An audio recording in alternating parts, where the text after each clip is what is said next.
ईमान मजारी के खिलाफ बगावत और इश्तियाल फैलाने का केस है। अदालत ने ईमान मजारी और अली वजीर की जमानत मंजूर कर ली। अदालत ने 30-30 हजार रुपए के मुचलकों के एवज जमानत मंजूर की है।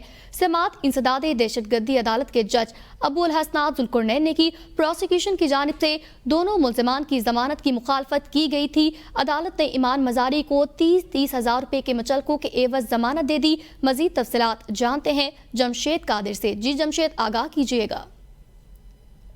जी बिल्कुल, ईमान मजारी पे जो 2 FIR थी वो ये तशद्दुद पे, उकसाने और बगावत के हवाले से दर्ज थी। एक FIR में पहले से उनकी जमानत मंजूर हो चुकी थी। ये दूसरी FIR थी जिसके आज गुज़श्ता जो समात थी उस पे ईमान मजारी को जुडिशल कर दिया गया था और अडियाला जेल भेज दिया गया था। तो उनकी जमानत जो थी बाद गिरफ्तारी पे आज समात हुई।